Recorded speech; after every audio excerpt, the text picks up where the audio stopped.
Bonjour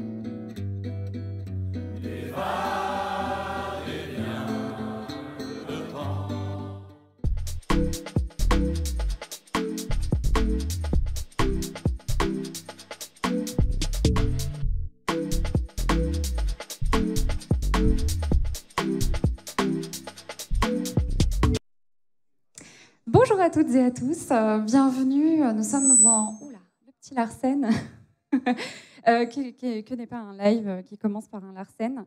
Bonjour à toutes et à tous, j'espère que vous allez bien. Vous êtes en direct sur ma chaîne Twitch ainsi que sur la chaîne Twitch de Glénat et je suis absolument ravie de vous retrouver ce soir pour la soirée de lancement de Lou Sonata Volume 2, édité aux éditions Glénat. Et je suis en très charmante compagnie puisque je suis en présence de Julien Nil, l'auteur de Lou. Salut Julien, ça va? Bonsoir Ultia. Je suis trop contente de te retrouver ce soir. Bon, maintenant on se connaît bien, on a déjà fait plusieurs interviews ensemble. N'hésitez pas à les retrouver sur YouTube. Vous tapez Ultia Julien Nil, il y en a 2 normalement. Et je suis trop ravie de vous retrouver ce soir parce que ça va être une soirée qui va durer jusqu'à tard en vrai, jusqu'à 20h, 19h45, il y aura un concert. Donc vraiment, je vais vous expliquer un petit peu le déroulé de la soirée.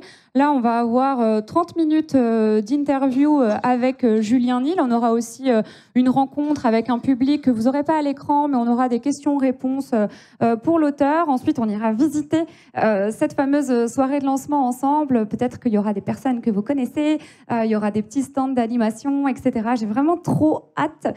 Et ensuite, il y aura un concert dessiné. Julien, c'est quoi un concert dessiné? Un concert dessiné, en fait, il y a No Quantize, qui est un des 2 producteurs de l'album, qui va donc mixer des chansons inédites du prochain disque, qui sort donc demain sur les plateformes de streaming. Et en même temps, moi, je vais dessiner, donc ce qui me passe un peu par la tête. Voilà. Trop cool. Bah oui, on va en parler justement parce que, comme pour le premier volume, Lou Sonata Volume 2 est aussi accompagné d'une bande-son que vous avez confectionnée ensemble avec une grosse team dont tu vas nous parler un petit peu justement tout à l'heure. Je vois que vous êtes nombreux et nombreuses à apprécier notre outfit ainsi que le décor. Merci beaucoup pour ça. On est grave dans le thème, petite chemise champêtre, petite robe champêtre et ça fait plaisir. Oui, c'est un concert où on dessine, exactement. Je vous ai, le chat, bien entendu. Eh bien, écoutez, sans plus tarder, on va commencer. Je préfère d'abord vous préciser qu'il y a un jeu concours qui est organisé. Il y a 3 gagnants sur mon chat exclusivement, twitch.tv/Ultia, pas la chaîne de Glénat. Je préfère le préciser pour éviter que vous participiez pour rien. Mais vous avez le tome 2 de Lou Sonata à gagner, plus des goodies exclusifs. Je pense que dans ces goodies, il y aura la petite broche que je porte actuellement, qui est trop belle, et Julien aussi la porte d'ailleurs, avec le vinyle dédicacé pendant le concert, justement, qu'on fera gagner. Et pour ce faire, il faut taper #DeadDunkFest dans le chat. De toute façon, la commande, normalement, elle est épinglée, donc vous avez l'orthographe exacte. Voici, magnifique tome de Lou Sonata volume 2 qui est à gagner donc pendant ce live, et ça sera à la fin le tirage au sort. Les modos vous contacteront afin de récupérer vos coordonnées. Je vous le rappellerai de toute façon pendant le live. Eh bien voilà, on va pouvoir commencer à discuter ensemble. Julien, du coup, Lou, maintenant ça existe depuis presque 20 ans, ça existe depuis 2004. Ça a commencé à être paru dans le magazine Notre Show, qui est un magazine qui était à l'initiative de Zep, qui est l'auteur de Titeuf, entre autres. Et c'était un magazine pour mettre en avant un peu de la BD jeunesse un peu fraîche, mettre en avant des auteurs, etc. Et au début, toi, quand tu as commencé à écrire Lou, c'était vraiment une page, un gag. Et puis, tu as voulu t'affranchir de ce format qui était un petit peu rigide, en tout cas à l'époque, pour ce que tu voulais faire. Et tu as voulu faire un peu un focus sur les émotions, sur les évolutions de tes personnages, de Lou et de son environnement. Du coup, tu as voulu la faire grandir et lui faire vivre plein d'aventures. Et c'est comme ça que, presque 20 ans plus tard, en 2024, ça fera 20 ans, on se retrouve avec Lou Sonata volume 2. C'est ça? C'est ça, tout à fait. Lou Sonata volume 1. Que j'ai juste ici, je vais vous le montrer. Il est paru en 2020. Ouais, c'est ça. Je crois. Lou Sonata volume 1 que vous voyez à l'écran est paru en 2020. Ça parlait de nostalgie, de flou, d'une quête de sens. Cette fois-ci, dans Lou Sonata volume 2, c'est quoi les sujets abordés? Alors sans trop spoiler, c'est autant dans le premier, Lou partait pour la première fois vivre seul, arrivait dans une nouvelle ville, Tigre, et c'était un petit peu aussi cet album sur la solitude, l'introspection et tout. Autant là, on retrouve un album plus solaire et plus animé, en fait, avec tous les personnages qu'elle a croisés à peu près dans toute la série qui vont se retrouver pour créer ce festival à Mortebouze. Et voilà, donc c'est un album qui parle aussi un petit peu de confusion, d'amitié, de jalousie. Et voilà. Et cette fois, on suit les aventures de Lou, du coup, pendant cette fameuse organisation de festival à Mortebouze, le Dead Dunk Fest, tu l'as appelé. Comment ça t'est venu, cette idée de de se dire que le tome 2 allait être centré sur ce festival? Déjà, en fait, ça faisait assez longtemps que j'avais vraiment envie de faire un album en plan séquence. C'est-à-dire qu'autant le premier album se passe à peu près sur une année scolaire, autant celui-là, en fait, il se déroule quasiment en temps réel sur une journée et demie, enfin, une journée et une soirée. Et c'est il y a quelques années, dans un festival, un grand festival de musique qui s'appelle le Cabaret Vert à Charleville-Mézières, qui a pour particularité d'avoir en son sein un corner BD et un festival Trop de cool, BD. c'est pour ça que tu étais là-bas, du coup? C'est exactement pour ça que j'étais là-bas, et puis pour profiter aussi de la musique et tout ça. Et en fait, c'est là que je me suis dit que c'était le cadre parfait finalement pour mon idée de plan séquence et pour réunir un maximum de personnages et faire naviguer Lou qui organise ce festival d'un point à un autre. Et ouais, c'était le bon contexte. Ça me fait rire, je suis en train de lire le chat, il y a quelqu'un qui dit je rigole trop parce que Ultia a dû demander un tissu noir pour ne pas s'asseoir sur la paille. Vous avez 100% raison. Je suis arrivée ici, j'ai vu la botte de paille, j'ai fait ça va pas trop être possible, il faudrait que je m'assoie sur un tissu, s'il vous plaît. Donc vous me connaissez bien, merci beaucoup.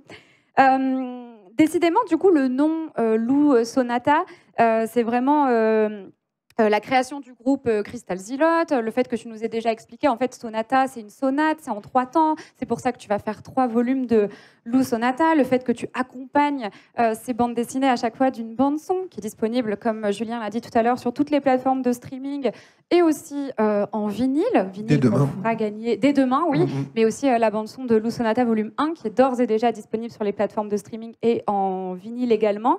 Le concert de ce soir qu'on va diffuser tout à l'heure, pourquoi avoir choisi la musique comme liant de tout ce monde-là?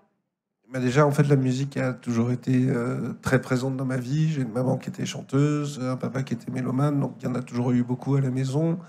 Moi, ça m'a beaucoup nourri. Et puis, pendant 20 ans, moi, j'ai fait un peu tout seul, de façon autodidacte, de la musique, avec des sampleurs, avec des synthétiseurs et tout ça.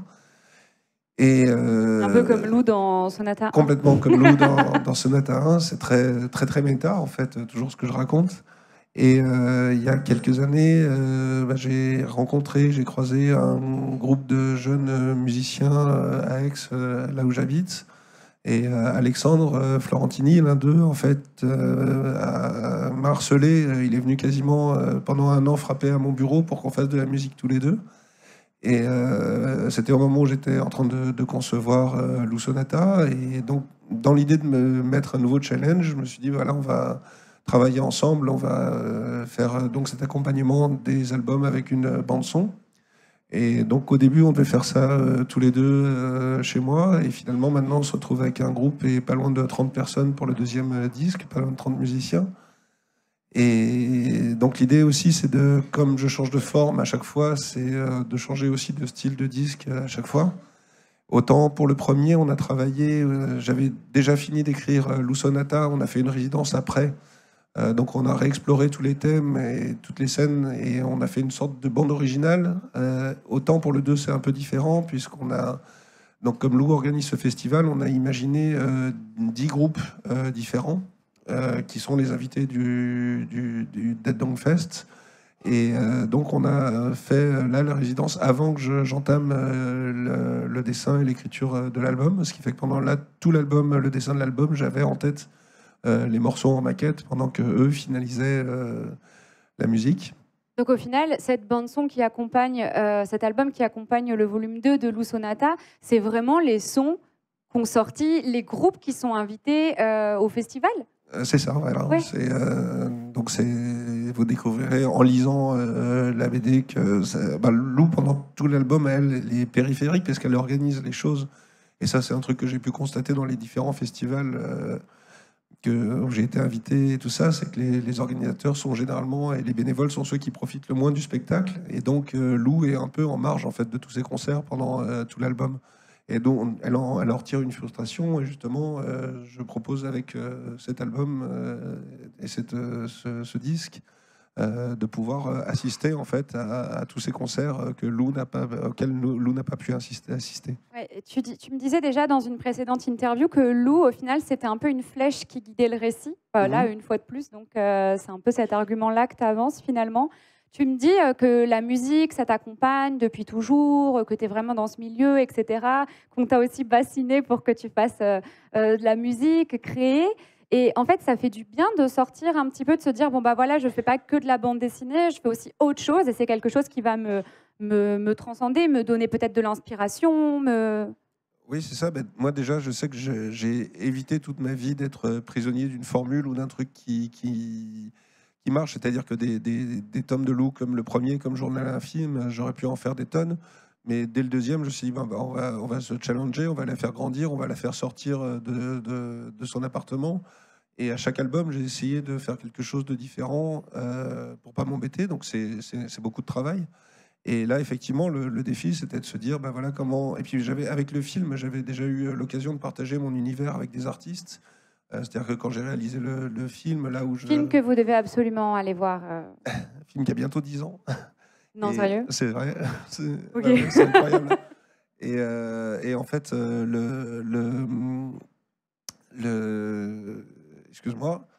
Oui, donc tu disais, c'est déjà ce que tu avais fait, un tome, tu prenais souvent des libertés, oui, tu l'as fait aussi avec le c'est ça. film. Et sur le film, surtout, j'avais eu le privilège de partager mon univers avec plein d'artistes, avec des comédiens, des metteurs en scène, des musiciens, pas des metteurs en scène, c'était moi, des costumiers, etc. Et donc là, c'était aussi le fait de monter ce groupe, d'avoir ce collectif et tout, le plaisir à nouveau de travailler avec d'autres personnes. De diversifier un peu ce que tu fais. Voilà. Au final, c'est un peu ce que j'ai, moi, avec la bande dessinée. Parce que moi, sur Twitch, je fais beaucoup de jeux vidéo, je fais que ça, en fait. Et du coup, le fait de faire des lives où on parle de bande dessinée, des lives où je parle avec des auteurs, etc., c'est un peu galvanisant aussi pour moi de cette manière. Dans Sonata volume 2, on retrouve, je ne vais pas spoiler, vous inquiétez pas, on retrouve plusieurs personnages très emblématiques de la série, dans un lieu qui l'est tout autant. Puisque le festival, tu le dis, où est-ce qu'il se déroule? Il se déroule à Mortebouze. Voilà, et d'ailleurs, Dead Dung, ça veut dire Mortebouze, littéralement, en fait. Ah, mais oui, en fait. Oui. Ah, mais trop bien. Ok, ça sonne un peu plus badass en anglais qu'en français, je t'avoue. C'est peut-être pour ça qu'il a appelé comme ça, d'ailleurs. Donc, des personnages emblématiques dans un milieu, dans un lieu qui l'est tout autant. Tu as créé, au final, avec Lou, tout un véritable univers étendu, un lore, comme on peut l'appeler, vraiment des personnages, des connexions, des liens qui se créent, etc. Est-ce que c'est pas un peu pour boucler la boucle? De toute façon, cette deuxième saison, Lou Sonata est prévue depuis le début en 3 volumes. C'est-à-dire que forcément, le dernier volume sera conclusif. Je ne dis pas que ça sera une conclusion définitive à la série. Je ne m'interdis pas dans quelques années de refaire une nouvelle saison ou de changer à nouveau de format. Mais effectivement, ça va être le 3 sera une forme de conclusion. Je ne dis pas forcément une fin, encore une fois. Mais depuis le début, c'est conçu comme ça. Et là, cet album-là, c'est un peu mon empire contre-attaque. C'est-à-dire que ça met beaucoup de choses en place pour une résolution dans le 3e album. Ça se ressemble beaucoup, en effet. Je ne vais pas te poser la question traditionnelle de qu'est-ce que tu as voulu faire avec l'âge de cristal, parce que tu y as déjà répondu à plusieurs reprises. Je vous invite aussi à regarder ce qui a été fait en termes d'interviews sur YouTube avec Julien Nil. En tapant Julien Nil Ultia, vous retomberez sur pas mal de replays notamment. Mais dans l'âge de cristal, on retrouve Lou, son entourage, face à d'étranges cristaux qui apparaissent dans toute la ville. Et dans Sonata 2, tu l'appelles même la crise des cristaux. Et est-ce que c'était pas au final une prophétie autoréalisatrice? En fait, en écrivant l'âge de cristal, une des métaphores de ces cristaux qui pointait le bout de son nez, c'était une métaphore d'une fin du monde. Que moi, au moment des attentats de Charlie et tout, j'avais eu une période un peu noire où je me disais que ça y est, le monde est foutu et tout. Puis j'avais lu un super bouquin de Jean-Noël Lafare qui s'appelait Les fins du monde et qui disait en grosso modo, que de toutes les civilisations, tout le monde a toujours eu l'impression d'être justement à l'imminence de la fin de tout. Et donc, d'où l'idée de trouver cette métaphore du cristal, parce que moi, quand j'étais jeune, en fait, j'avais déjà vécu des attentats terroristes, des guerres, etc. Et je me suis rendu compte que c'était perpétuel. Et donc, ces cristaux qui poussent et qui bouleversent le monde, je me suis dit, bah voilà, c'est une façon de dire, il va se passer quelque chose d'important et de grave certainement dans nos vies, dans vos vies. Et en fait, vous allez continuer à les vivre. En fait, c'est la fin d'un monde et vous, les jeunes, vous allez continuer à vous amuser autour de ça. Et bizarrement, quelques années après, il y a eu le Covid. Qui fait vraiment écho à ce tome-là, en fait, L'Âge de cristal. Quand je l'ai relu, je me suis dit, mais c'est fou, oui, quel voyant. Il y a un truc très proche. Et donc, ensuite, d'ailleurs, à partir du moment où il y a eu ce truc-là, dans Sonata 1, et dans celui-là, effectivement, je raccroche. Dans le main, on apprend que son prof s'est mis à faire du pain. Enfin, il y a plein de choses qui sont effectivement dictées de ce que l'on avait vécu pendant ces années-là.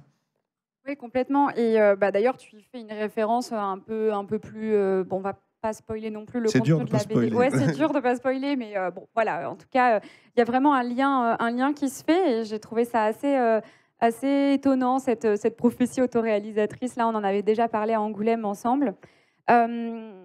Du coup, d'ailleurs, bon, pareil, dans les grandes lignes, dans Sonata 2, il y a un passage où tu fais directement référence à ta communauté. C'est quoi ce lien que tu entretiens avec tes lecteurs?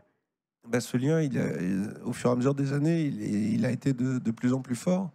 C'est-à-dire qu'en plus, au début, il n'y avait pas autant de réseaux sociaux il y a 20 ans, et il y avait moins moyen de communiquer. En fait, je l'ai rencontré, mes lecteurs, surtout dans les festivals, des choses comme ça. En dédicace, ouais. En dédicace. Et en fait, au fur et à mesure, j'ai commencé à communiquer avec eux. Il y a eu les premiers qui avaient créé un Facebook, Enora, qui avait créé la page I Love Very Much. Et puis, donc une communication vraiment importante avec mes lecteurs. Mais d'ailleurs, I Love You Very Much, c'est devenu la page officielle? C'est pas la page officielle, mais limite, oui. Ok. Ouais, on dirait vraiment. Ouais. Et puis, en fait, au fur et à mesure, j'ai beaucoup communiqué avec eux, et je me suis beaucoup intéressé à eux, aux théories qu'ils faisaient et à tout ça. Et puis ça a commencé à devenir un jeu entre nous aussi, parce que finalement, moi, j'avais commencé à semer des choses un peu bizarres dans le tome 4 et à créer une histoire parallèle pour moi, en me disant, cette histoire, je vais en mettre que des bribes, et elle sera finalement en background. Et en fait, au fur et à mesure, ces théories et tout ça, la fameuse théorie de Lou qui était dans le coma, dans le tome 6, etc., moi, je suivais les blogs de théorie, c'était des blogs à l'époque, etc. Et j'y répondais directement, et finalement, ça a nourri l'histoire, quoi. Tu y répondais directement? Non, pas directement, j'y répondais dans les albums, en fait. Par exemple, à la théorie du coma, en fait, il y a... Oui, je pensais que tu avais un compte sur le forum. Alors, en fait, je vous explique. Non, par contre, maintenant, j'apparais de temps en temps sur le Discord des fans de théoriciens, juste pour foutre la merde, et trop drôle. voilà, pour leur semer des informations véritables ou pas. Et oui, parce qu'il y a eu plein de théories à partir de l'âge de cristal. C'est assez fou à quel point les gens ont fait des théories, parce que le tome était plutôt surprenant par rapport au précédent. Et toi-même, au final, tu m'avais même dit que cette histoire des yeux de la mère de Lou, c'était presque volontaire de ta part de ne pas montrer ses yeux, en mode non, mais vous me le réclamez trop, en fait, je ne vais pas faire en sorte de le faire. Oui, et puis je l'ai fait en fait au moment où les gens s'y attendaient le moins, à la fin de la première saison, en fait. Donc il y a vraiment, pour moi, il y a effectivement ce jeu et cet échange avec les lecteurs qui est super important pour moi. Et ça doit faire du bien quand même d'avoir le fait d'être en instantané avec les réseaux, etc., d'avoir des retours, parce que c'est pas très tangible au final de faire de la BD. Quand tu fais de la BD, tu es seul, et enfin peut-être un peu accompagné, mais ça reste un travail assez solitaire, non? Tu trouves pas? Oui, en fait, effectivement, pendant les albums, je suis tout seul avec ma femme, Carole, qui travaille avec moi sur les couleurs. Et puis ensuite, on est livré en pâture au public, et on les rencontre brièvement pendant un week-end de dédicace, et tu retournes à ta solitude et tout ça. Donc ça fait du bien que ça soit un peu plus lissé sur une année, avec ces retours que tu as sur les réseaux, etc.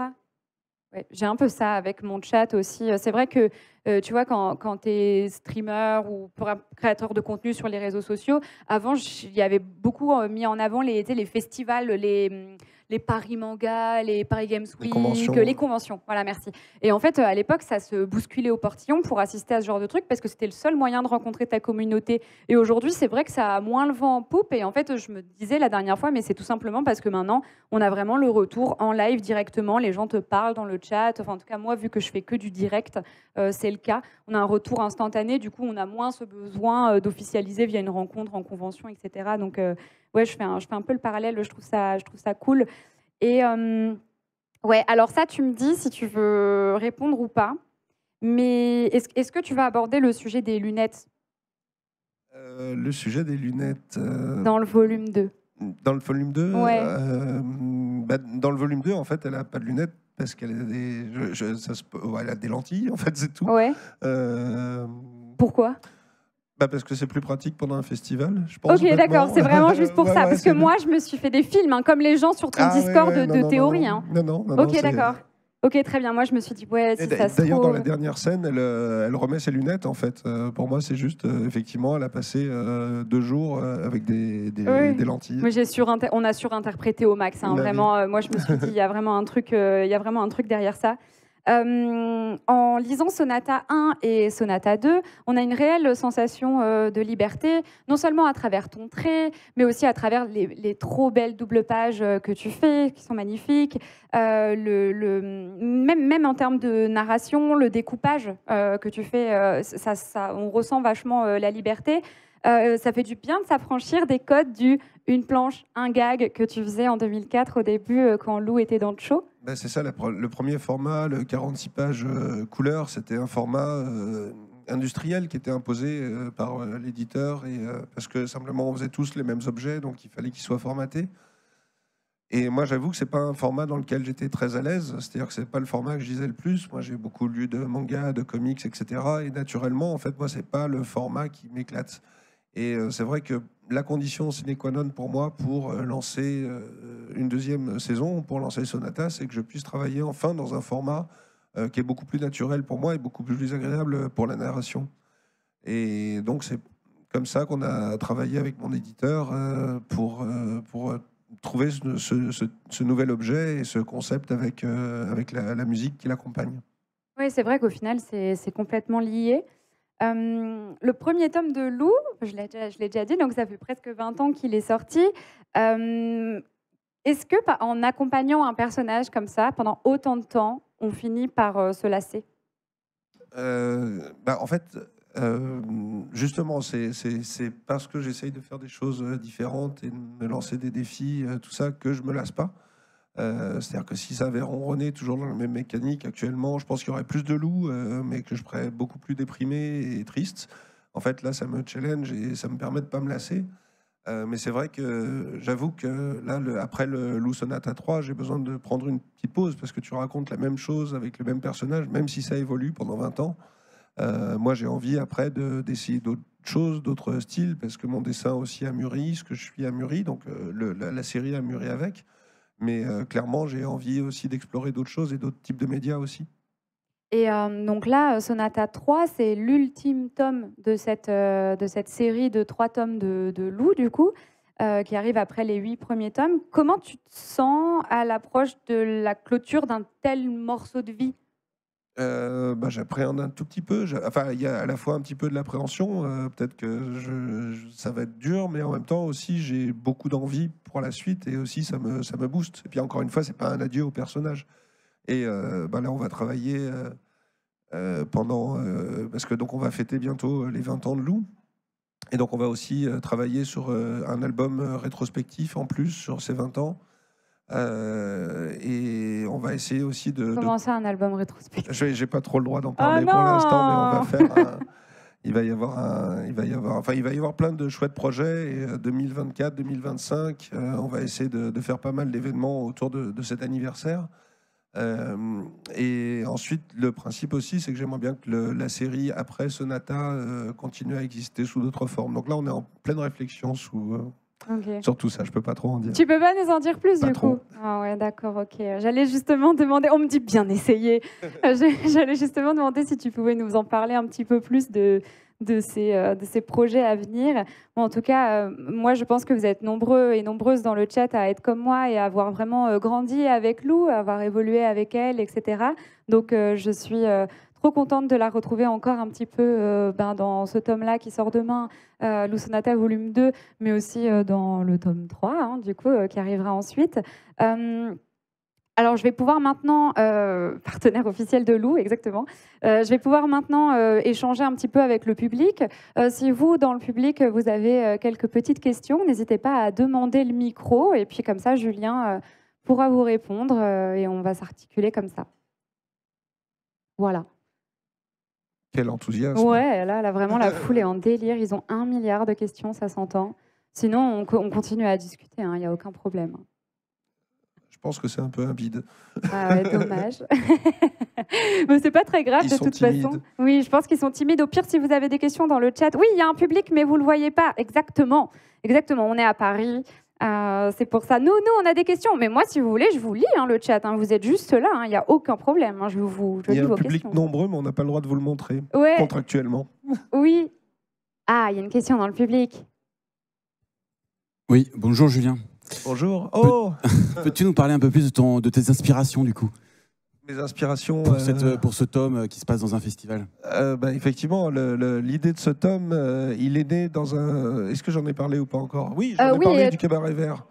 Il n'était pas encore là, mais effectivement, j'ai déjà répondu à cette question où effectivement l'idée de ce tome est née au Cabaret Vert, un festival à Charleville-Mézières qui m'avait invité il y a quelques années. Et je pense que tu le connais, ce festival. C'est l'organisateur, c'est ça? C'est ça. Ok. Oui, donc dans le Cabaret Vert, et qui a un coin BD, c'est ça? Comment ça se fait? C'est même carrément un monsieur qui est dessiné là, sur cette pochette-là. Ah ouais, c'est vrai? C'est lui. Il y a un caméo? Ouais, il a un caméo. Cool. Ah voilà. Ouais. Cabaret, on essaye de proposer plusieurs types d'art. Donc il y a de l'art de rue, il y a du cinéma, notamment, voilà, on pourra peut-être passer Lou, on verra. Et de la bande dessinée, voilà. Mais c'est déjà aussi un gros festival de musique. Pourquoi vous avez décidé comme ça d'allier pas que de la musique, de faire plein de petits stands? Pour le plaisir du public, quoi. Pour proposer... Mais du coup, toi, tu es particulièrement fan de bande dessinée? C'est ça, c'est pour ça que j'en suis son responsable. Lui, il organise la partie bande dessinée du Cabaret Vert. Ouais, c'est franchement un festival incroyable. Moi, j'ai pris un plaisir fou. Charleville-Mézières, c'est loin quand même, hein. Mais ouais. Ça se fait. J'irai. Montpellier, Aix aussi, c'est loin, mais voilà. Ouais, j'avoue, c'est vrai, complètement. 1h15 de Paris. Hein. 1h15 de Paris, ouais, c'est vrai. S'il y a d'autres questions dans le public, n'hésitez pas. Sinon, je vais me retourner un petit peu vers le chat qui, au final, demande si... Ah oui, est-ce que, par exemple, tu voudrais faire un autre film? Je sais que tu en as déjà fait un, ou peut-être reprendre un format de dessin animé? Effectivement, moi, sans trop non plus m'avancer, sans trop gâcher de choses et tout ça, mais mon gros projet après Lou Sonata, c'est de retourner à l'audiovisuel. Et mon ambition, c'est de réaliser un dessin animé à peu près tout seul avec mon équipe musique. Avec Crystal Zilotte, etc. Parce que c'est la seule chose que je ne peux pas gérer tout seul. Et donc, ça serait d'auto-produire un dessin animé qui ne serait pas un dessin animé de Lou, qui serait un autre univers. Et voilà, c'est quelque chose qui me trotte dans la tête depuis quelques années. Et voilà. Ouais, Crystal Zilotte, du coup, qui est vraiment le groupe que tu as créé, que vous avez créé pour accompagner les 3 volumes de Lou Sonata. Donc, techniquement, il y aura un autre album aussi pour le volume 3. Bien sûr, mais on commence déjà à travailler dessus, en fait. Autant moi, je commence à travailler sur le Lou Sonata 3 BD, autant toute l'équipe de Crystal Zilotte commence à travailler sur ce dernier disque. Est-ce que je peux montrer ce qu'il y a dedans ou pas? Tu peux complètement montrer ce qu'il y a dedans. C'est vrai. Ça vous plairait un unboxing? Je pense que dans le chat, il serait trop content. Tu peux commenter pendant que je montre, vu que je ne peux pas tenir le micro. Ça va être un magnifique exercice, regarde. Alors, on a déjà un magnifique poster du Dead Dong Festival. Voilà. Donc voilà, il est chouette, avec là tous les artistes fictifs et tous les groupes virtuels qu'on a inventés et qui sont présents à ce festival.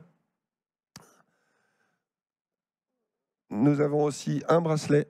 Non, c'est pas celui-là. Non, c'est celui-là, c'est le jaune qui est là, un magnifique bracelet tissé. Et on a que Ultia est en train d'ouvrir. On a créé, pareil, j'ai créé donc les 10 pochettes des 10 groupes fictifs, des 10 pochettes. Donc ça, c'est consistance. Voilà. Lagon Ouest. Donc 10 visuels pour les 10 groupes. Donc Bug Douanier, Frick Copling, chanson en suédois, Gencive, la fanfare de Mortebouze, la commanderie pro-tribal, Syriax Hawk. Ça fait, mais c'est plus du rock progressif 70s. C'est mon frère qui l'a composé, Adrien. Ça, c'est Furpants, donc ça, c'est Manolé Preston, c'est des personnages. Furpants est sorti en single, vous pouvez dès ce soir l'écouter. Et là, Crystal Zilote, qui est le groupe éponyme, qui est un vrai faux groupe qui existe en vrai et qui est l'arlésienne un peu de ce tome. Voilà. Et on a également quelque part un dernier petit truc. Tu dois voir le plan du festival, non? Voilà. Là, ça c'est le bracelet. Et là, nous avons le plan du festival avec la brochure, voilà, avec au dos. Là, donc de ce côté-là, il y a le plan, et de l'autre côté, tu as, hop, voilà, les vrais faux sponsors du festival, la vraie fausse programmation, etc. Enfin, on a poussé le jeu pour que tous ces éléments soient le plus interactifs au niveau de la narration entre l'album et la bande dessinée. Et accessoirement, il y a un disque avec la musique dessus. Voilà. Oh.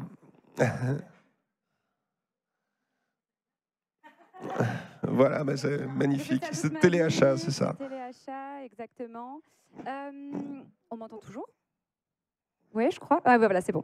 Eh ben, merci pour ce magnifique téléachat commenté. J'ai adoré ce duo. Tu sais que tu es responsable du fait que j'ai acheté une platine vinyle. Oh, oui, c'est de ta faute. Ça me fait très plaisir. Mais je suis très contente de pouvoir les écouter pendant que je travaille. J'ai écouté la bande-son de Lou Sonata volume 1 pour préparer cette interview. Comme ça, j'étais à fond dans le truc. Ah, donc, du coup, voilà, merci beaucoup pour ça. Je préfère aussi rappeler dans le chat qu'avec le hashtag DeadDunkFest, vous pouvez gagner justement ce vinyle plus le tome 2 avec les goodies exclusifs qu'on vient de présenter Julien et moi, enfin plutôt Julien et moi à la présentation du matos. J'ai quand même une question qui est très précise. Pourquoi cette fleur au centre du festival? C'est quoi la fleur qui t'a inspiré? Je pense qu'elle parle de. Je pense que c'est Lilo qui parle de celle-là, qui revient beaucoup. En fait, c'est juste un motif floral. C'est voilà. quelque chose qui tourne autour de cet album-là. Il est de toute façon beaucoup plus champêtre que le premier, qui était très urbain. Et ben voilà, ça fait partie des motifs qui sont apparus quand j'ai fait les recherches dans mes carnets de croquis. En fait, j'ai fait pas mal de recherches de forme, de symétrie, etc. Et cette fleur, elle est intervenue. Il y a quelqu'un aussi qui demande si tu pouvais nous partager des œuvres importantes pour toi qui ont peut-être impacté ton écriture, par exemple des livres, des séries, des films. Des bandes dessinées, accessoirement. Moi, je sais que quand j'étais petit, j'étais très, très, très boulimique de lecture et de bandes dessinées. Comme tous les gens de ma génération, effectivement, Hergé, ça a été très important, Tintin et tout ça. Ensuite, à l'adolescence, j'ai découvert le manga, donc je me suis passionné par ça aussi. On a fait un interview cet après-midi au locaux de Glénat où j'ai fait une liste de toutes mes influences manga, qui sont nombreuses. Oui, je me permets d'ajouter qu'on en a déjà parlé ensemble. Donc pareil, si vous voulez avoir cette question en plus en détail, n'hésitez pas à aller voir les autres interviews de Julien Nil et moi-même. Je suis sûre que tu avais répondu aussi avec d'autres intervieweurs. Donc ouais. Manga. Voilà. Du comics, en fait, aussi, beaucoup. Du comics indépendant, Daniel Klaus, Chris Ware. Ensuite, il y a eu Johan Sfar et Lewis Trondheim qui ont beaucoup compté pour moi parce qu'ils ne sont pas beaucoup plus vieux que moi, mais quand même, quand j'avais une vingtaine d'années, en fait, ils étaient en train d'exploser dans l'association. Et moi, cette façon de faire de la bande dessinée un peu plus autobiographique, ça a beaucoup compté pour moi et ça a beaucoup influencé mon travail. Et en fait, moi, c'est très très dur de répondre, de citer comme ça des influences parce qu'il y en a tellement. Oui, c'est une question qui est très large. En fait, je pourrais en parler. Voilà, je pourrais en parler pendant des heures et de faire des listes de toutes les choses qui m'influencent. C'est très dur de citer un truc plutôt qu'un autre. Et je pense que ça, il va pas vouloir y répondre. Hein. Peut-on savoir un peu plus l'histoire qui se développe autour du père de Lou? D'où est venue l'idée? Est-ce que c'est intéressant à développer?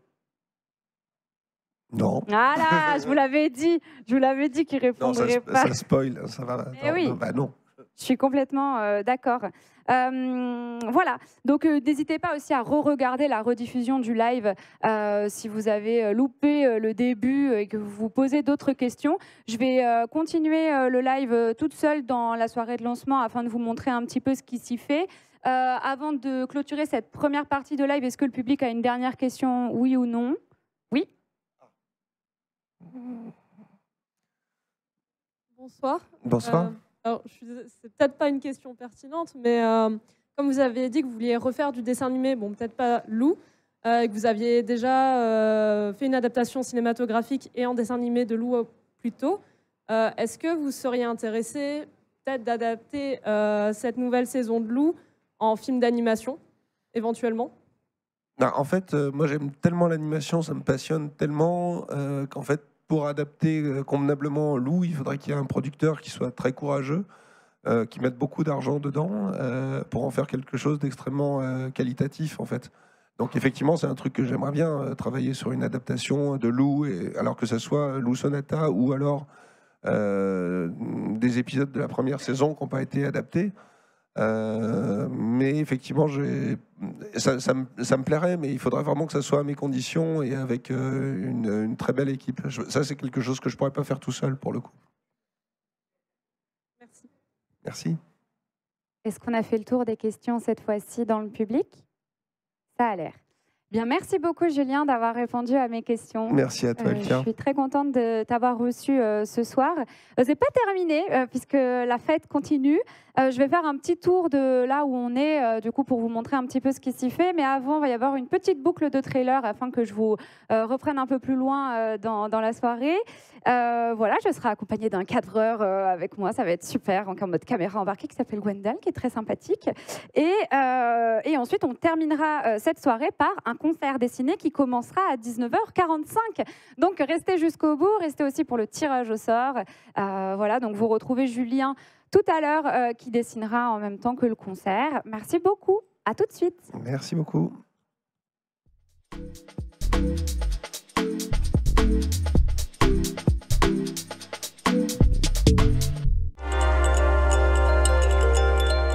C'est flou comme le temps passe.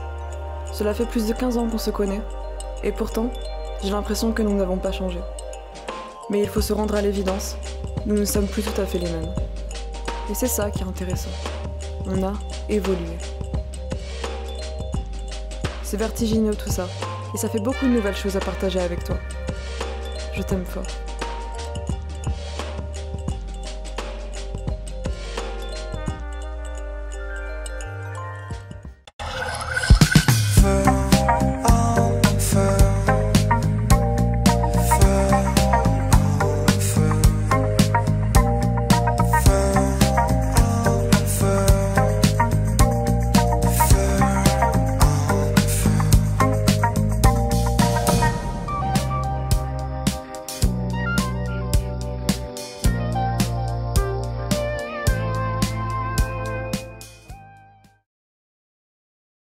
Vous pensez connaître tous les personnages de Lou? Mais lui, qui est-il? On le retrouve une première fois dans le tome 1, un poulet en plastique à la main. Et puis un peu plus loin, sans l'animal. Au-dessus de lui, 2 lettres, RV. Hervé, serait-ce son nom? Et puis encore, cette fois en train d'acheter une volaille. Serait-il possible que... Encore lui, ici, et dans les autres tomes, il est encore là. Serait-ce un jeu caché? Comme cette lettre G, omniprésente, qui revient dans les décors, dans les noms de certains personnages? Comme ce personnage mystérieux, Archimboldo Parmentier, dont l'histoire s'inscrit en filigrane derrière celle de Lou? Est-ce cela?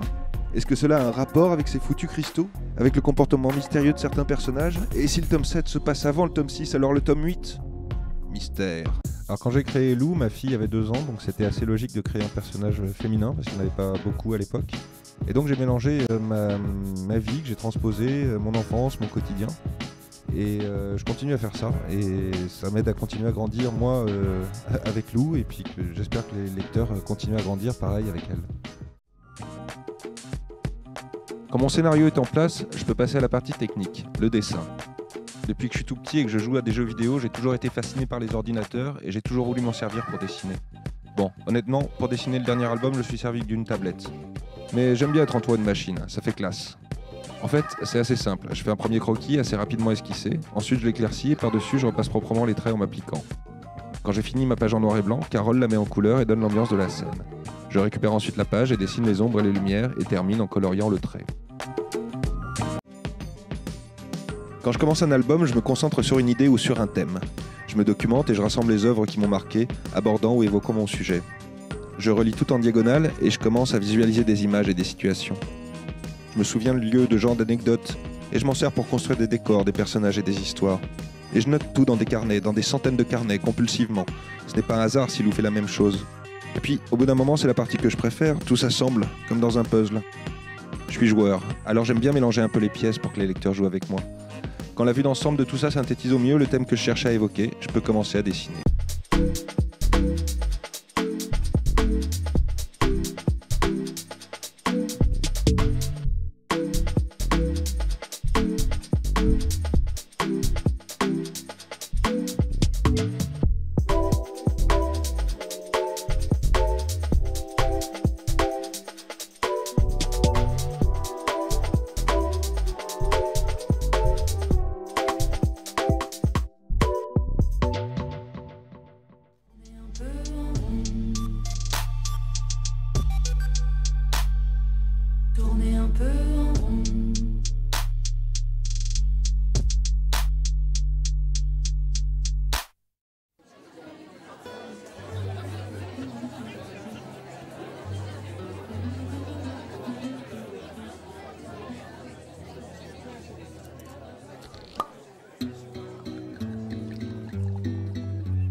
Au pied de la cathédrale, nous faisons communion.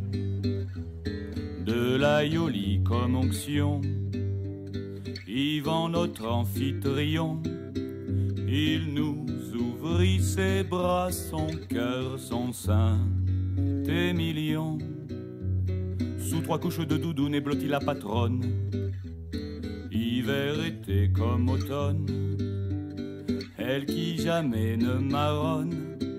Même quand le soir au bar certains zélés fanfaronnent du vin des vies d'avant, d'Ivan, divin, divan, des va, des viens devant, des fils, les filles du vent. Lorsque l'on entend enfin le chant du pauvre Alain, divisible ami copain, en terrasse clopin clopin, il chante, il danse et nous dispense de bons gros câlins. C'est sous le grand marronnier que la jolie Julie remplit nos panses rabougries. Du lundi au vendredi, si t'es sans le sou, t'inquiète chouchou, pour toi c'est gratuit. Du vin, des vies d'avant, d'Ivan, divin, divan, des va, des viens devant, des fils, des filles du vent. Et quand la tempête entoure ce navire immobile, que les cœurs pleurent ou jubilent, l'équipe écope et distille du Garlaban et l'océan redevient mer d'huile. Compagnon d'un jour ou compagnon toute la vie, clients fidèles ou bannis, sur la même scène réunis, chantant debout chaque jour où il nous a servi du vin des vies d'avant. Vivant, divin, vivant, des vagues et bien devant, des fils du vent, du vin des vies d'avant. Vivant, divin, vivant, des vagues et bien devant, des fils du vent.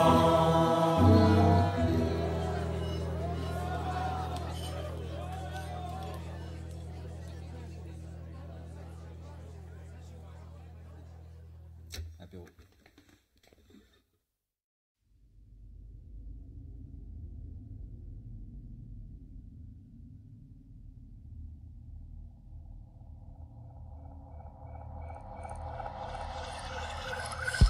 Feu,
de retour en direct de la soirée de lancement. C'est trop cool. En fait, je suis avec Gwendal, caméraman volant, et on est en super bonne compagnie puisqu'on va continuer un petit peu à se balader dans le festival.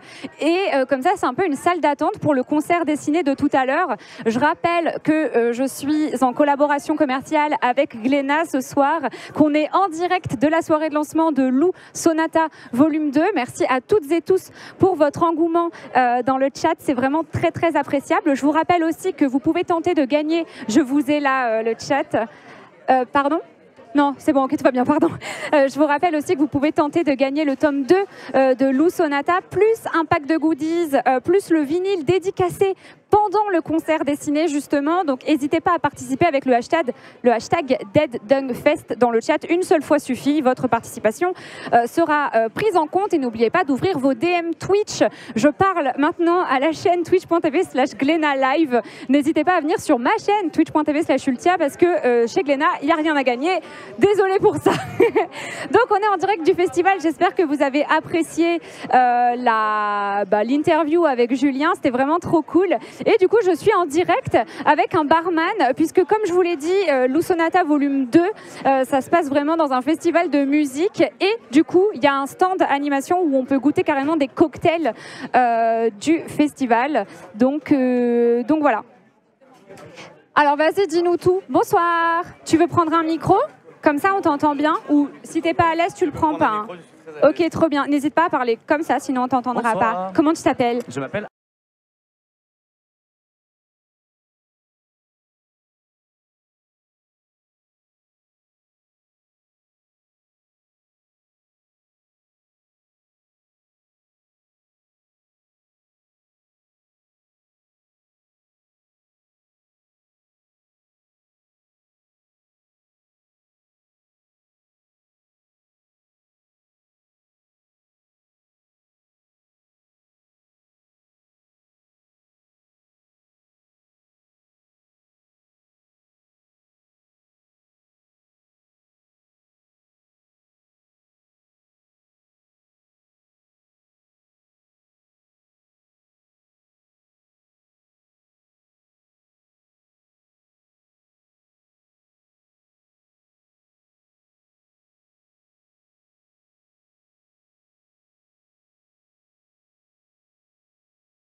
Les aléas du direct à chaque fois avec les lives IRL, etc. Donc tout le monde est abattu parce que personne n'a entendu son nom. Est-ce que tu veux rester dans le mystère pour toujours ou est-ce que tu veux nous le redire toute la soirée, à jamais. Essayez de deviner son nom dans le chat. Non, n'essayez pas. J'ai des lunettes, je vais avoir des directs de son. Si, ils ont dit genre. Ok, ton micro il marche pas, faut que tu parles dans l'autre. Le micro ne marche pas, donc je vais pas laisser. Passez-le. Je vais te laisser, c'est de la star quand même. Oui, mais vas-y, redis. Non, mais donc voilà, je m'appelle Armand. Ah, le mystère. Donc, tout à fait, excuse-moi, je t'en prie. Je disais le mystère est levé. Donc, du coup, vas-y, dis-moi. Donc, on a fait un petit gin tonic un peu revisité avec du sirop de violette et on a ajouté un peu de pistou de sucre. Pour améliorer un peu le goût, ajouter un peu de sucre. Voilà. Gin tonic un peu revisité. À consommer avec modération. Évidemment, je le redis, je ne sais pas si j'étais mieux que tout à l'heure ou pas. Je ne vis que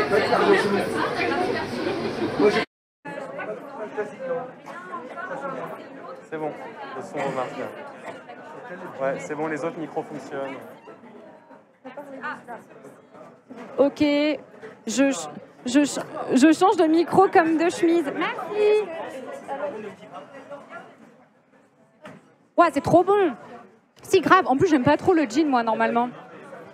Formidable. Je pense que c'est la violette qui a amené ce goût un peu c'est moins hyper sucré. bon. Ouais, c'est bon, on est de retour. Franchement, c'est trop bon. Et du coup, c'est le cocktail qui est servi dans la BD.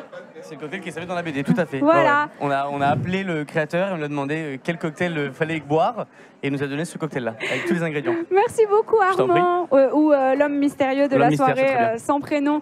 Bah écoute, suivez-moi, on va encore visiter un petit peu la soirée et puis... Je sais que, en fait, vu que c'est un festival, ils ont fait en sorte de mettre un stand de Sissi la Paillette. Vous savez, je suis pas sponsor Sissi la Paillette, mais n'empêche que le stand est là quand même. Et du coup, on s'est dit que ça pourrait être fun de demander à la dame de Sissi la Paillette de me faire un petit make-up pailleté, comme c'est un festival, etc. Donc, suivez-moi. Ah oui, attends. Avant Gwendal, attends, je suis trop chargée. Tiens. J'ai juste envie de vous la montrer parce que je la trouve trop drôle. Quand on passe devant, elle fait un bruit de crapaud. Ouais, c'est ça. Ça va le cocktail? C'était bon ou pas? Ça doit être horrible. Bon, bah c'est parti, on y va. Hop. Le détail. Bon, je savais que ça allait vous plaire, elles sont trop drôles. En fait, il y a des grenouilles un petit peu partout. Bon, là, on est occupé chez Sissi la Paillette, mais on ira tout à l'heure. Il y a des grenouilles un petit peu partout, regardez.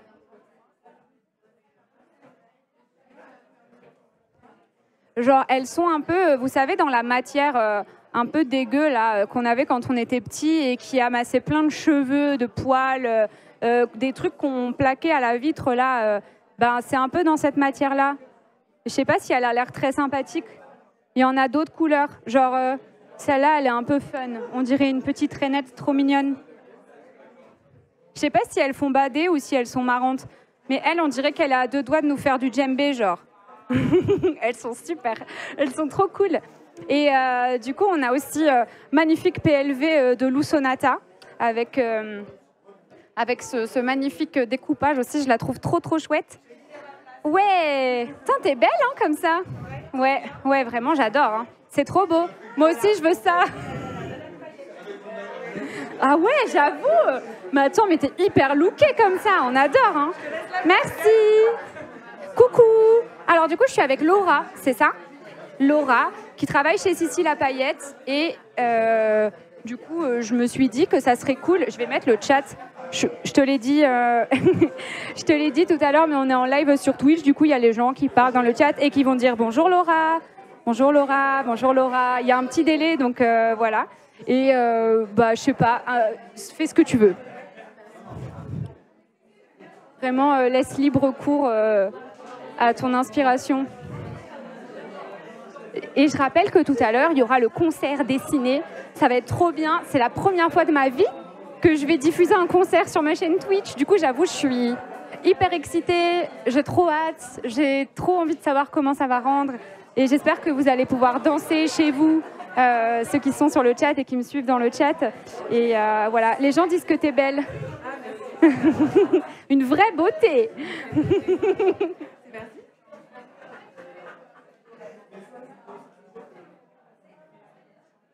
Là, t'appliques quoi?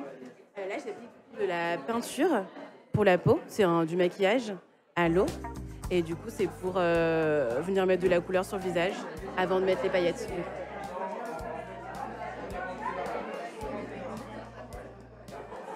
Je savais qu'il allait avoir le stand de Sissi la Paillette. Et en fait, c'est des paillettes qui sont biodégradables. On dirait vraiment que je fais la sponsor de Sissi la Paillette. Je vous promets que c'est pas sponsor Sissi la Paillette. Mais en réalité, j'en ai plein à la maison. Vous le savez, de toute façon, je vous en ai déjà parlé.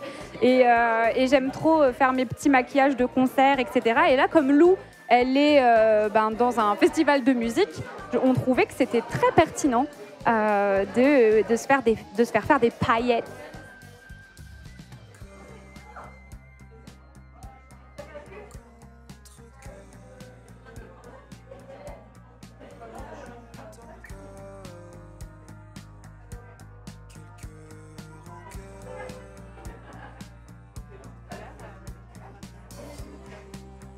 On peut peut-être choisir une couleur de ma robe. Ouais.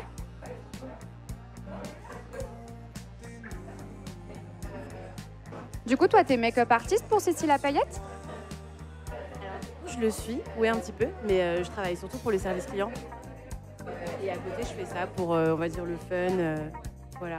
En plus, je t'ai dit tout à l'heure que je te poserais pas de questions, mais au final, j'étais curieuse, donc je t'ai posé une question. Ouais. Et d'ailleurs, en plus, c'est trop drôle parce que vous avez justement vos locaux qui sont juste à côté des locaux de Gozulting, qui est la boîte de prod qui est en train de nous filmer au moment même. Genre, il y a vraiment une boutique Cici La Paillette qui est... C'est où, Gwendal, Gozu? Tu sais, les locaux, ils sont à Gambetta. Ouais, voilà, pardon, c'est ça. Ouais, c'est ça. Et ben, c'est trop drôle, vous êtes vraiment voisins. Hein? Ouais, c'est ça. Ah oui, voilà, c'est juste une boutique, c'est pas les locaux. Ok. J'ai trop hâte de voir.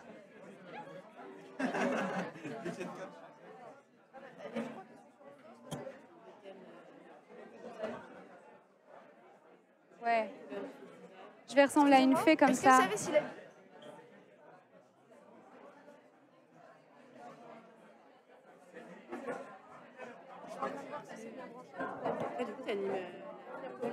Ouais, c'est ça, c'est ma chaîne Twitch et aussi, du coup, je suis aussi en live sur la chaîne Twitch de Glénat.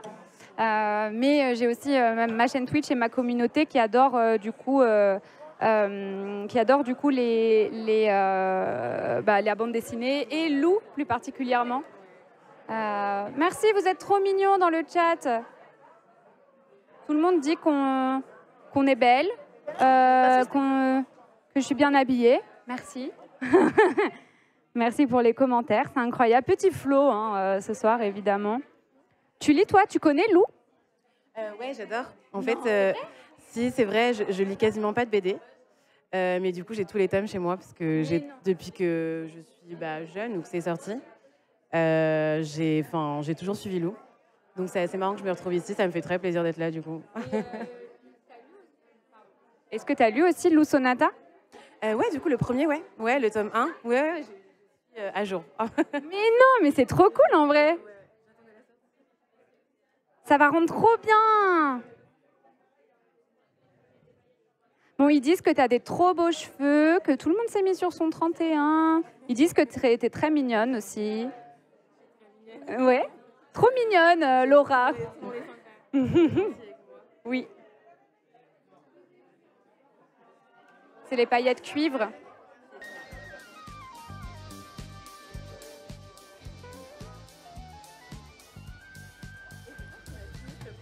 Ouais.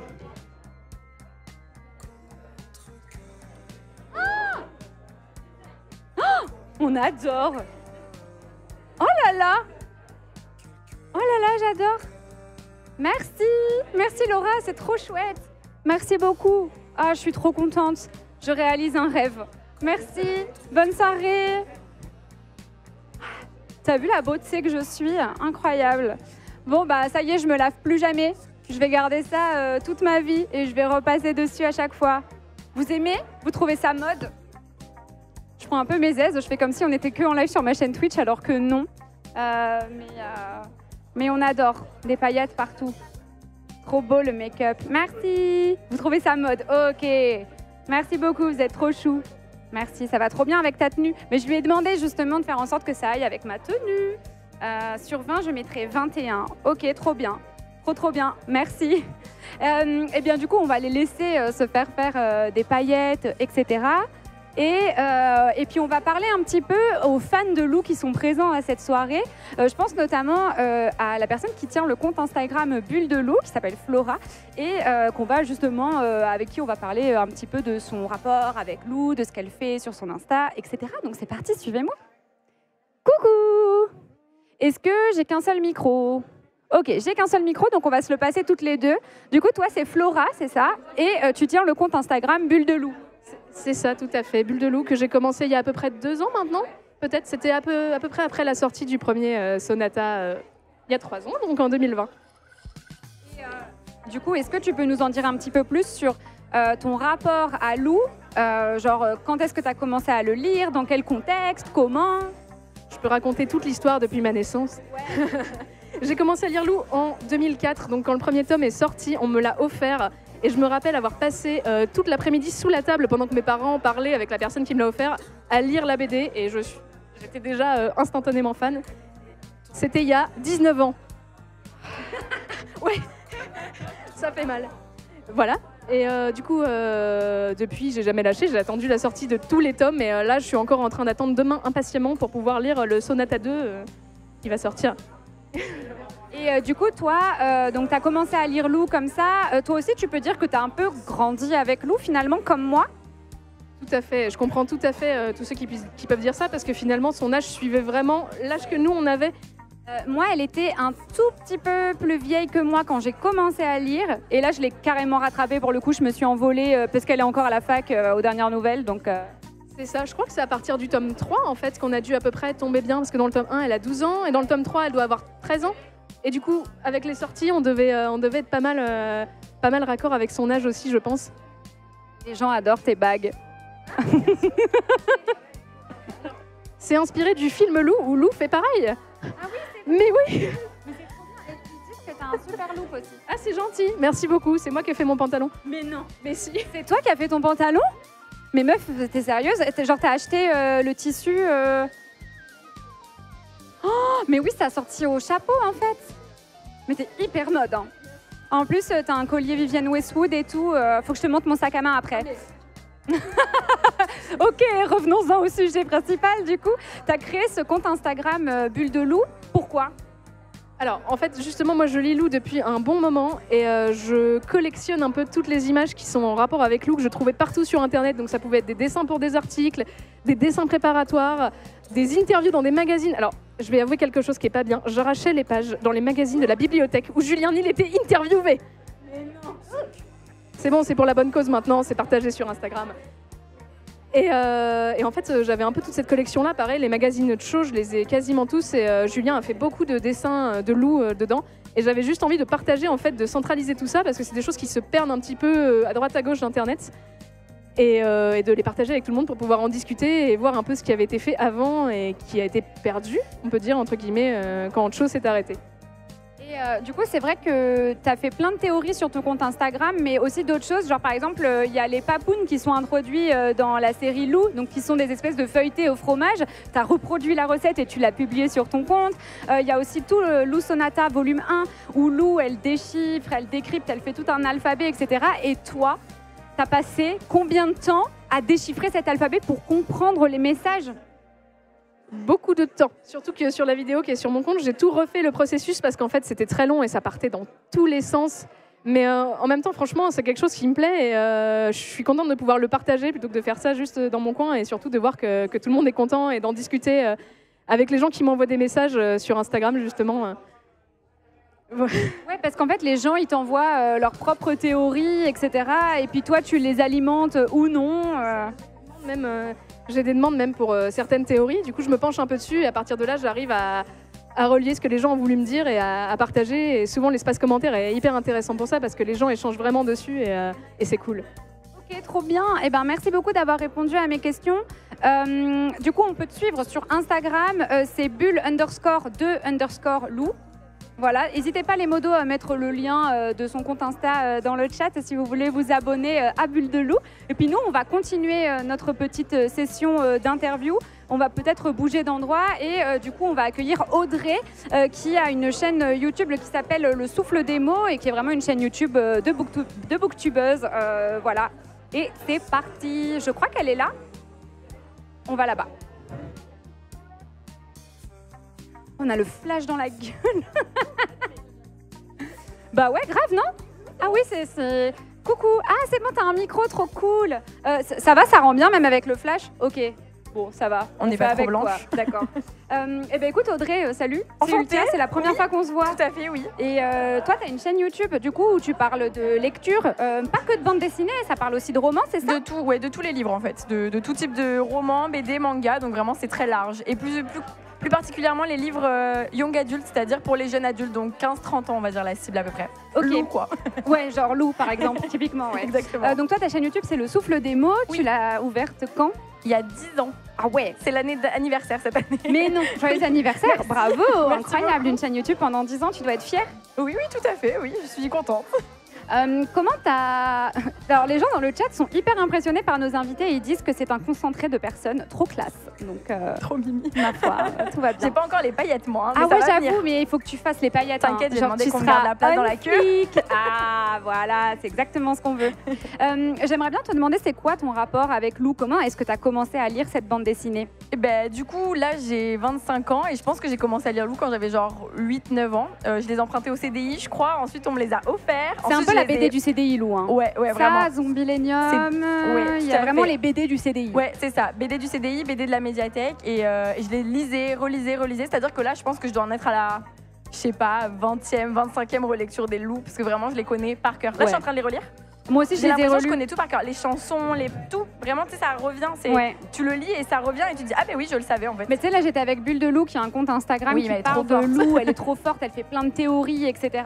Et tu sais, en fait, parfois, dans certaines cases, les personnages chantent des chansons, etc. Toi aussi, tu tapes sur Google pour essayer de retrouver la chanson en question, l'écouter. Oui, c'est vrai, mais je l'ai fait là en relisant justement. J'ai vu qu'il y en a pour une que j'ai reconnue un peu quand il fête la sortie du livre de la mère de Lou. Ah bah c'est dans le Don't Fuck With My Heart des Black Eyed Peas. Et en fait, je me suis rendu compte que j'avais jamais cherché trop à la connaître et là en relisant, j'ai dit nickel. Tu sais que c'est une de mes chansons préférées, Don't Funk With My Heart des Black Eyed Peas. Et Julien Nil m'a dit qu'il avait un petit peu regretté d'avoir mis cette chanson comme danse de la joie parce qu'au final, il s'est dit qu'il n'avait pas forcément envie de ancrer cette danse de la joie dans le temps et de faire en sorte qu'elle est... Je comprends en fait la démarche, mais moi je la trouve trop géniale. Ouais, puis en vrai, c'est indémodable. Ouais, voilà.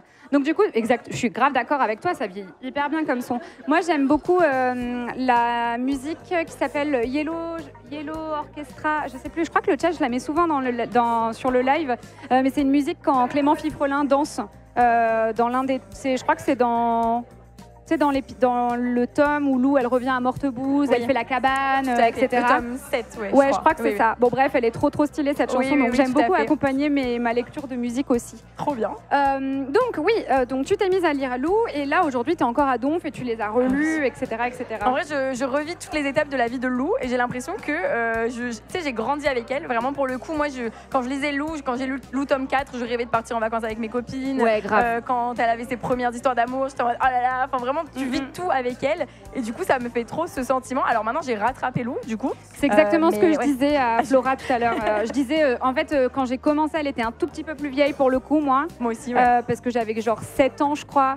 2004. Elle a 11-12 ans en vrai dans le premier tome. Et du coup j'étais quand même assez petite et puis ensuite là on s'est envolés toutes les deux. Oui je pense surtout moi. On a genre 7-8 ans plus que nous. Ouais c'est ça. Elle nous a complètement, je sais pas, elle vieillit pas du coup. Julien Nil il est trop fort. Ouais, ces personnages ne vieillissent pas.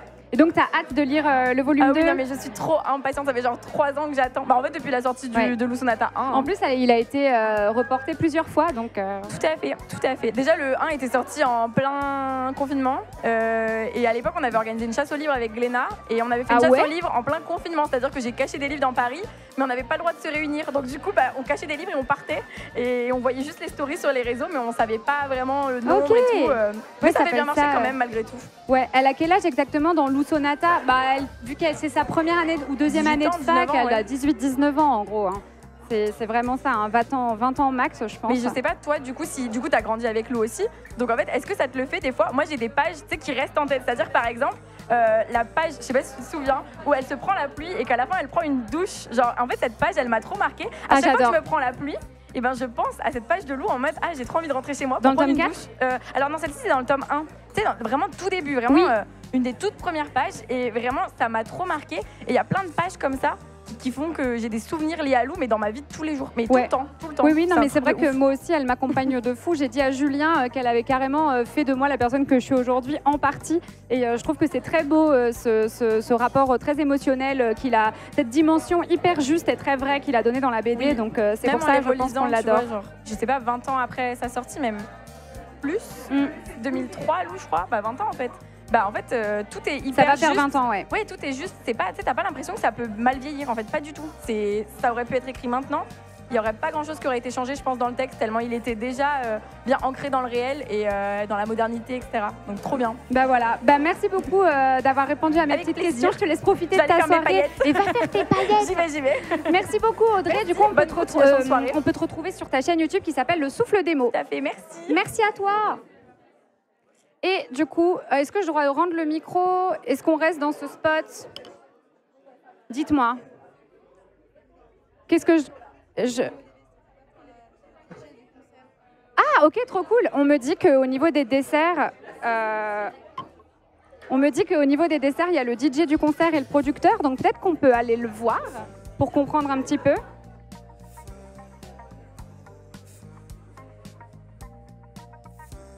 On peut se mettre ici un petit peu au calme. Salut Alexandre, c'est ça? Ouais, c'est bon, j'ai retenu, je suis trop contente.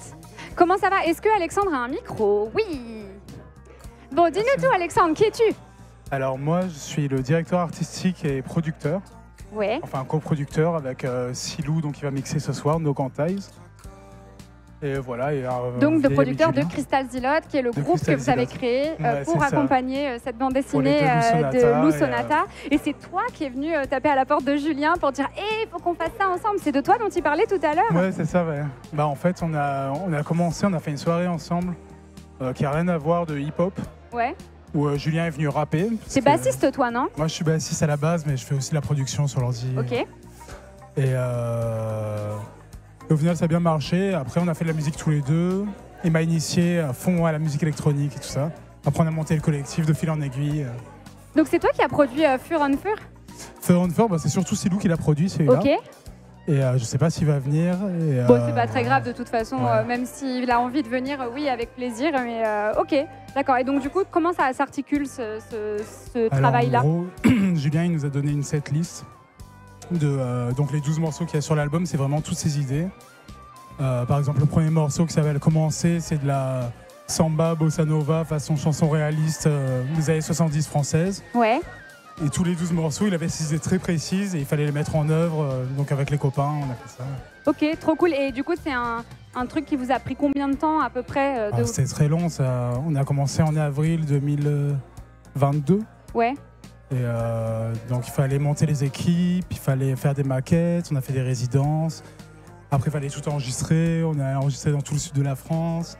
Parce que toi aussi t'es d'Aix-en-Provence du coup? À la base je suis d'Aix-en-Provence mais je suis à Montpellier maintenant. Ah ouais, comme moi? Ouais, j'ai entendu ça. Trop drôle, ok. Et voilà. Trop cool. Et j'avais une question. Je disais oui, donc du coup vous faites comment? Vous faites des espèces de résidences, vous vous réunissez tous ensemble en studio et puis vous faites des tests Ouais, bah pour le Sonata 1, on a loué une espèce de maison pas très loin d'Aix-en-Provence. Ouais. On s'est enfermé, on a fait de la musique et après avec Silou et Maxime Briard, on s'est mis dans un appart et pendant, je sais pas, 2 mois, on a remixé les trucs, on a produit. Et à quel point Julien, il y avait un impact dans ce projet-là? Julien, en fait, il est vraiment à la tête de tout, donc c'est vraiment son univers qu'on doit essayer de développer au maximum dans son lore, quoi. Et c'est lui qui a décidé là, tous les styles musicaux. Et après, nous, on a juste fait la réalisation, en fait. Et là, en plus, c'était un sacré challenge parce qu'en fait, si je ne m'abuse, le premier tome de Lou, c'était vraiment une bande-son qu'on pouvait écouter en même temps qu'on lisait, etc. Ouais. Là, c'est encore un peu plus spécial parce qu'en fait, Lou organise son propre festival et il y a plusieurs groupes de musique qu'on a présentés tout à l'heure qui jouent, qui se produisent dans ce festival. Donc, en fait, il a fallu un petit peu se challenger puisque chaque groupe de musique est unique, chaque groupe de musique a son style. Est-ce que c'était un challenge qui était difficile à relever ou est-ce que c'était hyper fun de faire plein de types de musique différentes comme ça? C'était hyper fun, mais c'était hyper dur aussi, quoi. Les deux. Ouais. Quand je te l'ai posé, je me suis dit, il va me dire les deux. Et donc c'était cool, ouais, un projet un peu challengeant. C'est trop bien. Après, on a fait vraiment avec les amis, donc c'était chouette. Ouais. Voilà, donc le groupe s'appelle Crystal Zilote. La bande-son de Sonata Volume 1 est d'ores et déjà disponible sur toutes les plateformes de streaming ainsi qu'en vinyle. Et vous pouvez dès maintenant, dès demain en fait, vous procurer le vinyle de Lou Sonata Volume 2. Et dès demain, il y aura aussi toutes les musiques de Crystal Zilote qui seront disponibles en streaming. Il y a déjà Fur on Fur qui est disponible. C'est le premier single qui tease un petit peu le reste de l'album. Donc je le mets souvent en live si jamais. Et puis voilà, on va continuer notre petite soirée ensemble. Merci beaucoup. Est-ce qu'on a quelqu'un d'autre à voir? Non, on n'a personne d'autre à voir. Ok, trop bien. Eh bien écoutez, le concert commence à 45. Il est 19h32 au moment où je vous parle. Bonne soirée Alexandre. Il est 19h32 au moment où je vous parle et il y aura, donc je rappelle, un concert destiné à 19h45, c'est-à-dire qu'en fait, je suis hyper émue, j'avoue, parce que c'est la première fois de ma vie que je vais diffuser un concert en live sur Twitch, sur ma chaîne. Ça sera aussi peut-être la première fois pour Glénat, je ne sais pas. C'est la première fois pour Glénat, non, aussi, qu'il y a un concert diffusé. Ça, je trouve ça trop cool. Donc du coup voilà, ça sera à 19h45. Je vous rappelle qu'avec le hashtag DeadDunkFest dans le chat, vous pouvez dans mon chat twitch.tv/Ultia, vous avez des cadeaux à gagner. Vous pouvez gagner le tome 2 plus un pack de goodies plus un vinyle dédicacé. Et d'ailleurs, Julien Nil, pendant le concert dessiné, vous fera ces fameuses dédicaces de vinyle. Donc voilà, si vous avez déjà participé une fois, ça sert à rien de reparticiper et de spammer le chat. Mais vous êtes très gentils, j'espère que vous avez passé une bonne soirée. Moi, juste après le concert, en tout cas, vous êtes très nombreux, merci beaucoup pour ça.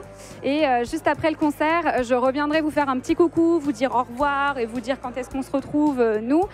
Si vous avez loupé le début du live, sachez qu'il y a eu une interview d'environ 30 minutes de Julien Nil où je lui ai posé plein de questions sur Lou Sonata volume 2, mais aussi des questions un petit peu plus globales. Donc la rediffusion est d'ores et déjà disponible sur ma chaîne Twitch, twitch.tv/Ultia, la chaîne Twitch de Glénat, twitch.tv/Glénat Live. Mais elle le sera aussi demain sur ma chaîne replay, Ultia Replay, ainsi que sur la chaîne de Glénat en termes de replay. Voilà, je crois que j'ai à peu près fait le tour de tout ce qu'il fallait que je vous dise. Le giveaway, les rediffusions, et on a déjà aussi fait plusieurs interviews. Donc pareil, si vous tapez sur YouTube Ultia Julien Nil, vous en trouverez pas mal. Ah oui, c'est vrai, j'avais oublié de parler de ça. Merci beaucoup de me l'avoir rappelé. Alors en fait, je vais prendre mon téléphone pour pas vous dire de bêtises, mais je vous en avais déjà parlé en live. En fait, il y a une release party qui est organisée à Aix-en-Provence. Donc c'est là d'où vient Julien Nil justement. Et en fait, cette release party, elle est organisée le 16 décembre. Il y aura les musiciens, dont Alexandre qu'on vient de rencontrer ensemble. Il y aura une rencontre, alors attendez parce que je vois mal sur mon téléphone, une rencontre avec Julien Nil, et il y aura aussi un stand de friperie où vous pourrez acheter des fripes, etc. C'est vraiment un petit festival qui a été recréé, et il y aura des DJ sets.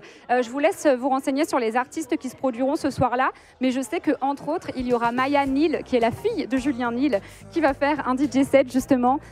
Donc ça sera vraiment trop cool. C'est gratuit. Vous pouvez d'ores et déjà réserver votre place. Je ne sais pas si les modos peuvent mettre le lien dans le chat pour que vous puissiez réserver cette soirée. Je pense que ça va être trop génial et je suis trop contente. En tout cas, ici à Paris, ça nous donne déjà un avant-goût de cette soirée qu'on va passer ensemble à Aix-en-Provence. Je rappelle, le 16 décembre.